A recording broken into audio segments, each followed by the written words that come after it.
I did say a while ago that I'd stop whinging about the lack of bike parking at cafes around the Eurobet Shire and instead do some food reviews of the cafes. Well, today we're going to do the Surf Beach Cafe because I've already had a whinge about the parking, so let's not do that again. And this is part of the series where I'm looking at both the bike parking and the food at places around the south coast. And Surf Beach, as the name suggests, well, it's a beach and it's got surf. And getting there from either north or south involves going up and down some reasonably steep hills. Now, it's either a good excuse to get an e-bike or you can look at it as an opportunity to build up your fitness, which is what I do. Although you've got to make sure you don't eat too much because, well, getting back up the hill could be a little bit tricky on the way home.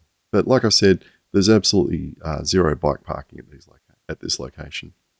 Now, I discovered going through my photos, I have absolutely zero photos of the food from this place, although we've eaten here multiple times. All I've got is a photo of this iced coffee I had the other day. Now, it's not really a cafe, it's a takeaway. So they focus on things like fish and chips and hamburgers and steak sandwiches and bacon egg rolls and all the rest of it. But, when you've been in the surf for half an hour, or you've been for a ride, they do some pretty damn tasty food. I can't complain about it. I mean, it's basic. It's it's what you'd expect at a beachside takeaway place. Nothing more, nothing less. But okay, I am going to whinge about the lack of bike parking because when I was going through the photos looking for some food photos from this place of the things like the buttermilk fried chicken hamburgers and the steak sandwiches and the bacon and egg rolls that we've had there. What I did find was, some video of bike parking in Fremantle, and I think this just shows, the kind of thing that happens when you do put in some bike parking at a place like a beach. People turn up to their yoga classes or their fitness classes, or just to come down and lie in the sun or lie in the sand, and they come down by bike. Now, this location here where I filmed this has got heaps and heaps of car parking.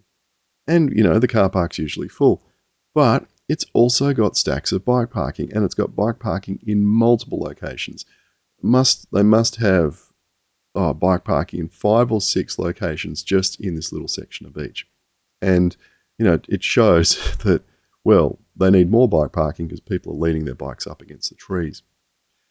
Anyway, I think, right, Surf Beach, let's go back to it again. Yeah, look, definitely worth, stopping in if you're hungry. There's no doubt about it.